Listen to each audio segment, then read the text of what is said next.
Welcome to the Friday edition of Hot Stove, proudly presented once again by the United States Marine Corps. Great to have Ryan Dempster in the past couple of days, in for Harold. And, dude, we have got the show of shows today. I mean, potpourri of guests. I mean, it's with a nod toward the entertainment part of our show. Certainly some information. We're going to talk about the MVP vote from yesterday. But here's what we got today. We got the CCO of Fanatics, Avery Jessup's going to come on in about 20 minutes to talk about a Topps card promotion that got a lot of traction last year. I'm in on this. Anthony Bowens, who's an AEW wrestler, who used to work here, by the way, who's jacked. He's going to be in studio. Nicole Johnson, one of our favorite guests in the 15-year history of this show, who runs the Butterball Turkey Hotline. So get your turkey questions ready for Nicole. That's right. And I can't wait to visit with Tim Matheson. We got Otter from Animal House coming on the show. Tim has written a book about his incredible career as an actor, writer, director. More than just Animal House, this dude has done so much great work. And because Animal House is such a cultural touchstone for me personally. That's like your Bible. It is. Yeah. It's the perfect 90 minutes. It's an absolute comedy classic. And we love Caddyshack. We love talking about those two films in the same breath. Animal House is in a class by itself. Yeah, it's incredible. I mean, the amount of quotes that people still throw out, when you're randomly at a place and somebody says something that's from Animal House, you're like, oh, you look over your shoulder, like, all right, you're part of the group. Oh yeah, I like you. Yeah, and it just like every time it makes you laugh. Like you could not watch that movie for 10 years and you pick it up. You could watch it once a year. It just always makes you laugh. Well done. I'm fired up. I did it yesterday. I went down the rabbit hole. I mean, I've seen it 100 million times, and I watched almost all of it yesterday. I turned it off at the beginning of the parade scene because I had to go to bed. But, I mean, can't wait to talk to Tim today. So we have a lot to get to, but let's start out. Oh, by the way, were you out last night? Briefly, yeah, I did. I made a point of always trying to get to hockey games when I can. So I actually hit my 17th arena last night. Different game, home game for the New Jersey Devils. I went to the Rock with Dan Camiotti last night, and we took it in, and it was awesome. Devils won 4-2. Jesper Bratt, two goals. Jack Hughes is a problem in the NHL. He's legit, huh? It's unbelievable. I mean, the end-to-end rushes, the skill with the puck, and then Jacob Markstrom behind I was just gonna say behind the dish, but in the crease. His 500th NHL game. So it was a lot of fun. It was a great time. It's amazing how much more your Canadian accent comes out when you start talking about hockey. It's just a habit. All those Hockey Night in Canada, that was my jam as a kid. So fun. It's cool. That's good. You guys have Thanksgiving in Canada, right? We do. It's beginning of October. I don't know. I guess apparently the Pilgrims started there first, and then we're like, there's really nothing up here but polar bears. Let's go down to the U.S. Let's get into what happened last night. History. We love history, too, Harold. Congratulations to Aaron Judge in the American League for a unanimous MVP victory, and same set for Shohei Ohtani, his third MVP award, first in the National League. All of them unanimous. Not a surprise that both of these guys won it handily. I think yesterday on the program we were talking about whether or not it would be unanimous. Let's hear from the winners. Yeah, I'm just taking. I think this MVP is. I'm just representing the Dodgers. It was a complete team effort. I wouldn't have been able to receive this award if it weren't for my teammates. Obviously, if my teammates weren't there, we didn't play as a team. We would not have even got to the playoffs or won the World Series. So for me, again, I'm just taking this as I'm representing the team receiving this award. I obviously don't go into the season trying to strive to get the MVP award. I was more focused on being one of the guys with the new team with the Dodgers. I wanted to obviously embrace the fans as well and just let them kind of learn who I was, and I think that was my main focus heading into the season. Sky's the limit for Ohtani, who's in line for many, many more. This is the way the vote broke down. He got all 30 first-place votes. Francisco Lindor got 23 of the 30 second-place votes. It wasn't close. All three of Ohtani's unanimous selections. He was the only player to have won multiple MVP awards unanimously when he won his second as an Angel. That number keeps growing, and I guess it's you just can't put a ceiling on how many this guy could potentially claim by the time his career's over. when he goes back to being on the mound and hitting, just put him down for the MVP every year. Yeah, I mean, we were sitting there in the meeting this morning talking about who's the maybe breakout for MVP in 2025. I'll say Shohei Ohtani. Like, this guy's just like, I don't know how you stop this consecutive MVP run from going unless you have somebody have an Aaron Judge type of season next to you. So it's just, you mentioned it. He starts pitching again, and all of a sudden he adds that. I don't know if he goes 50-50 again when he's pitching, but he might be 40-40 again, and who knows. And it's just incredible what this guy's doing and really transcending the game. Yeah. It's different than anything we've ever seen. So 30 years old, he's got enough canvas on the contract to play for into his late 30s, right? So if you figure he plays another 9 years, and a few of those are dominant, like he could make a run at Bonds, who had won 7 of them in his career for the most all-time MVP awards, that is. Yeah, no doubt. I mean, think about it, too. He's got a chance at MVPs. He's got a chance to win Cy Youngs if he's back and healthy in the rotation. But I really don't see it. And this guy wants to be the greatest. Like I know he says that, I'm not out to win the MVP. He's out there to have a good year, win the World Series. That's the #1 goal. But he wants greatness, and he's chasing greatness at a crazy pace. So I think he has a chance to catch Bonds for MVPs. The only thing that's going to probably stop that is injuries in the future. Amazing. He is on the right trajectory. Keep doing your thing, man. You're on the right trajectory. And it looks like man. it, by the way. Like, when you go to the ballpark, like I went to all 3 games when the Dodgers came to Wrigley. I called the 3 games in L.A. and watched. You're watching the game going, that's the best player on the field. Right. Like, it's not even a question. Yeah. The way the ball jumps off his bat, his size, everything he does, just the feeling of everybody getting on their feet or at least paying attention when he hits. So, yeah, this guy's perennial MVP candidate and winner. We're going to talk to J.P. Morosi coming up in a bit about how the news of his third unanimous MVP award was taken in Japan, because J.P. is in Japan as we speak. Let's talk about Aaron Judge. We got that full screen, Bill. We got it, Harold. Here it is, the vote breakdown in the American League. Aaron Judge takes all 30 first-place votes. Bobby Witt Jr. takes all 30 second-place votes. In any other landscape, Witt is the MVP, but Judge was that good, that dominant this year. Let's hear from the American League MVP. Being in New York, watching Derek Jeter for so many years and talking with him is, he played every single game, every single season like somebody was coming for his job. And, he kind of passed that down onto the next generation, where I think you could ask all 3 of the guys, Juan, Bobby, and myself, that, it doesn't matter if you're at the top or wherever you're at, someone's always coming for you. Someone's always coming for that spot. So you got to put in the work. You got to continue to make changes. You got to continue to try to improve yourself till they rip this jersey off you. The ink was barely dry on his historic 2022 season when he won his first MVP award, and then he does what he did in 2024. Could have a similar conversation about Judge, right? He's considered a favorite again next year to take home another one. Yeah, I mean, the premier power hitter in our league and what he's able to do. And not just power, right? Like, average as well. Gets on base, OPS this year over 1,100. I mean, this guy's an absolute beast. Look at these numbers. And we mentioned it yesterday. Look what he did in April. His first 33 games, he had $197 with 6.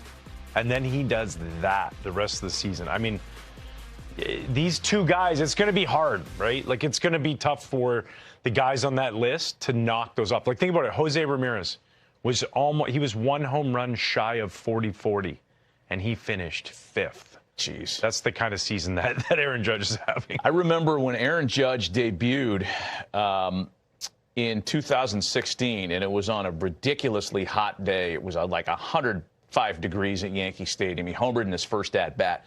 Tyler Austin homered in his first at-bat. And Tyler Austin was thought of at the time to maybe be the better long-term prospect as opposed to Judge, around whom there were still questions, right? He was really big. He struck out a lot back then. I think we've answered those questions. Like, this guy's going to the Hall of Fame. It could end today, and he's in the Hall of Fame. Yeah, I mean, you're already an all-time Yankee great now with this second MVP award. Him and Mickey Mantle, only outfielders with 2 MVP awards for the New York Yankees. He's going to have a bust out there in Monument Park, Yankee Stadium. I mean, it's really incredible. And, like, kudos to him. And the work, you talk about that. These guys, by the way, I think that's one thing. All players are talented in the big leagues. All guys have the ability. The one thing I've always noticed, and I was a hard worker, the guys that are the best, like the Albert Pujolses when Albert was just on fire, Barry, all these guys, Larry Walkers, they're the guys that are like in the cage hitting early. They're the ones that are like, I remember Albert Pujols on the field leading the Triple Crown. After a Sunday night game, we came in to play the Cardinals, and Albert's early hitting on the field. Wow. That's how you win MVPs. Aaron Judge leads by example. Like, he talks about that. You got to work hard. You got to make adjustments. You got to do all these things.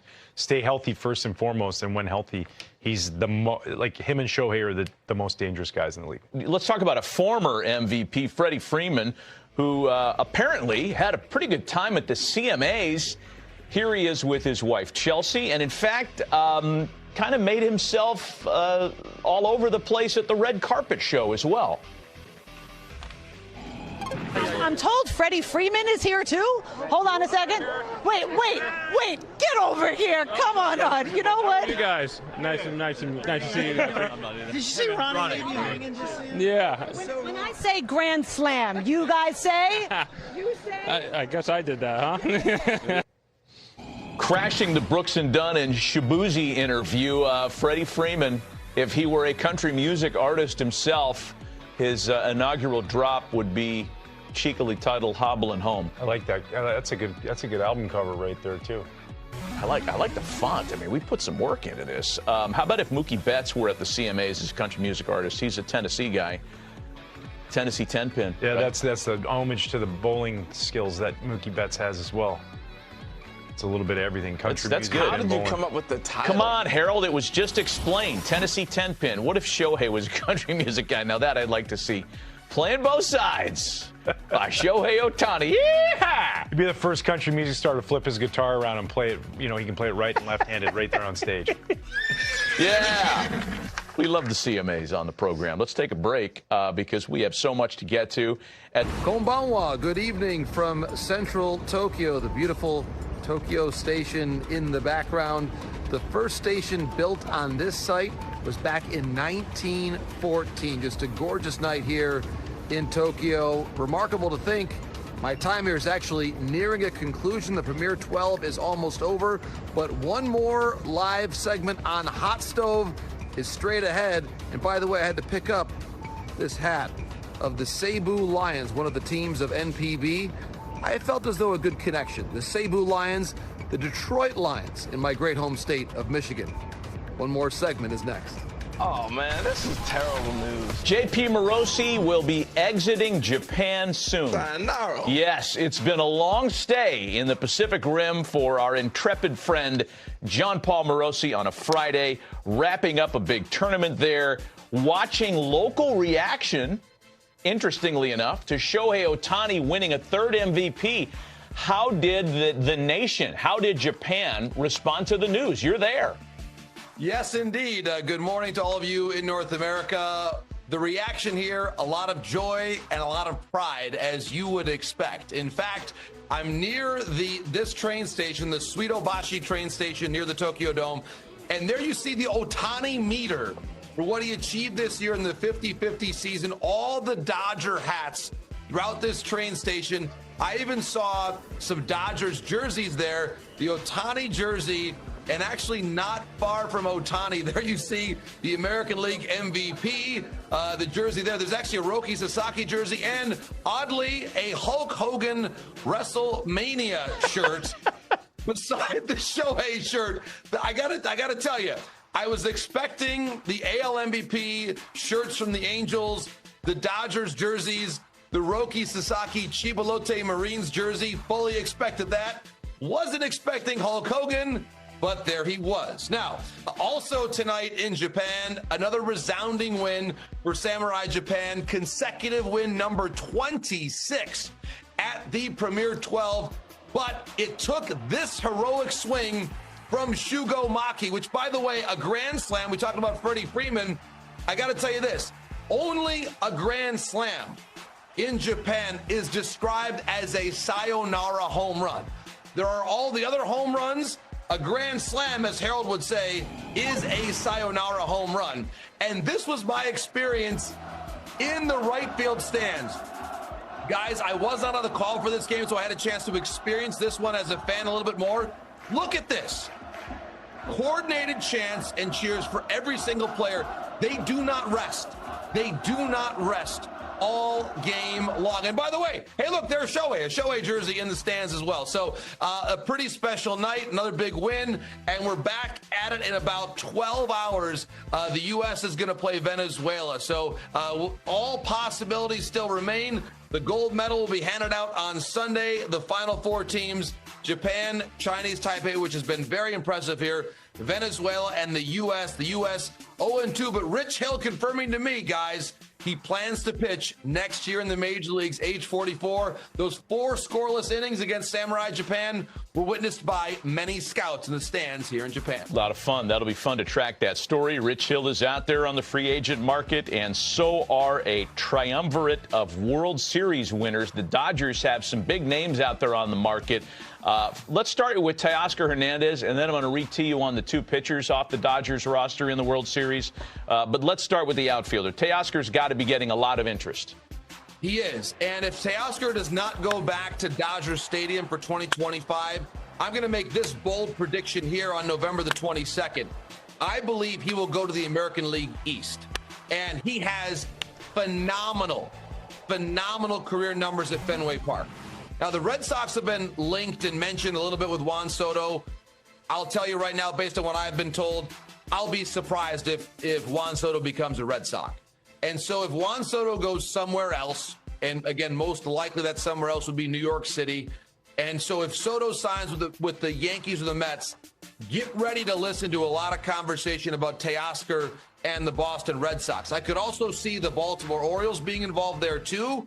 But I think the top 2 candidates right now to sign Teoscar Hernandez, the Dodgers and the Red Sox. Makes a lot of sense. And Boston flirted with Teoscar when he signed with the Dodgers a year ago at this time as well. Let's hit you on the 2 pitchers. Jack Flaherty's out there on the market. Walker Buehler completely remade his market with a terrific World Series performance. Where for those guys in 2025? Well, let's start with Buehler. And what an amazing story it would be if Buehler winds up pitching in 2025 where he threw this final pitch of the World Series in 2024. I've been told there is at least some mutual interest between Walker Buehler and the New York Yankees. And while that would be an amazing storyline, certainly it's not unprecedented that you would see someone join a team that they vanquished in the World Series the previous year. Now, here's what Walker did in the playoffs. He got better as October went along. We know this, the New York Yankees, with some comings and goings in their rotation, they are looking for rotation help. They also, by the way, remember back to the trade deadline, they were involved in the Jack Flaherty sweepstakes. They would not sign off on the medicals. Jack Flaherty helped the LA Dodgers win the World Series pitching in his hometown. So the Yankees could still be involved on Flaherty as well. The other team, and I cringe a little bit as I say this because I'm sure it's going to stimulate some debate. Let's not forget who his manager used to be in St. Louis, Mike Shildt. Now, the Padres. I'd be a little surprised if he crosses that Rubicon in that NL West rivalry, given how intense things got, especially now Jack Flaherty has, as a part of his legacy, helping his hometown Dodgers win the World Series. But the admiration that Mike Shildt has for Jack Flaherty did not dissipate as intense as things